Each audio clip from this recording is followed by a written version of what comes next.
Like, they call it the Empire State, but I think that New York City is not an empire city. It's a phoenix city.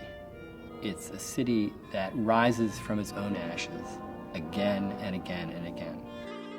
The Depression was a terrible time in my life. We used to stand in line and get the canned food. My father, he was a laborer. There was no work. Well, people had all their money invested in the market. When it all went kablooey, they couldn't stand it.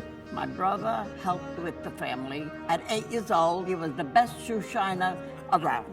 It was hard, but we made the best of what we had. December 7th, 1941, that's when the big show started. The war broke out. I was called to work in the Navy Yard in 1944. It was a very serious time, but it was a very jubilant time. It made no difference where you came from. Somebody came from Poland, somebody else came from Greece. But once Pearl Harbor was struck, everybody became an American. New York is the place where the idea of what it is to be American is put together and beamed out to the rest of the country and the rest of the world. There's nothing quite like the hum of humanity in New York City. I first moved to New York City in February of 1959. I got to New York late at night, and I thought it was about the most beautiful thing that I had ever seen. When he got killed, it really affected a lot of people. I think it could have been much worse. We didn't have a bar in that neighborhood. The cleaners was the bar, and I was the bartender. And the kids, they would come in and say, Miss Georgia, what are we gonna do? I said, just stay calm and everything, and they did. Everywhere you went, you would hear people saying, don't be destructive, we will overcome. And we did, we did. In the 70s, the city of New York's government basically collapsed, and so the city was on the verge of bankruptcy. There were layoffs of teachers and firemen and policemen. Huge parts of the Bronx had been vacated. People were feeling that the city was coming to an end. The rebuilding of the South Bronx took a long time, and it cost billions of dollars. But the point is that it signified that City Hall would not be willing to abandon any part of New York City. That's an important principle to keep in mind today, that the city could be rebuilt, that the city would not give up. Listen, I mean, New York has almost an instinct for catastrophe. Things go up and things come down. I mean, at the time of the Revolution, the city was, first evacuated, then occupied, and half of it was burned to the ground. A decade and a half later, they started the stock exchange. In the Great Fire of 1835, it was the beginning of one of the biggest building booms in the city's history. I would say the first great crisis, other than the fiscal crisis that faced me when I came in, occurred in 1980 when the transit workers decided that they would strike.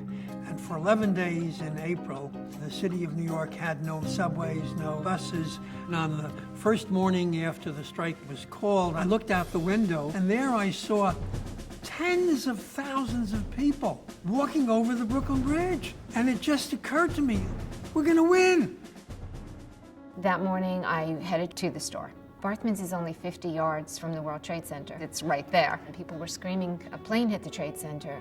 We packed everything up. We shut the door to the jewelry store only about 12 minutes before our windows and our front door exploded. I came back every day after that. No matter what it took, we were going to put the store back together, and for 10 weeks we were closed and there wasn't a dime really coming in. This was where you really saw what New Yorkers were like. There were those that said, what can we do for you? How can we help? It made you feel you weren't alone in this, and no matter how bad it was, and we're gonna all share the pain and we're all gonna get better together. 2 years ago, on November 2006, we moved 2 doors away. We're in a new, beautiful store. It's a bigger store. I think I'm a typical New Yorker. Sometimes they say that we have the very hard exterior, but deep down inside we have a soft interior. It was August 14, 2003, the day and night of the New York City blackout. I remember seeing business guys, in the middle of the intersection directing traffic, and people were just banding together. And then it just started getting dark, and then it started getting hot.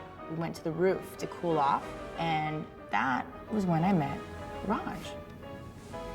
It's really a testament, I think. When some people may have panicked or some people could have been scared, two people happen to meet that night, fall in love, and then get married. And it's a testament to the magical place that New York City is.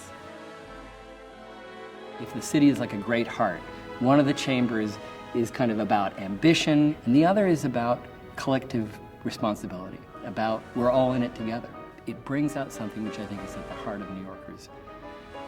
They're always leveraging whatever reality they have to create a better future. And in that respect, I think New Yorkers have every reason to feel extremely optimistic.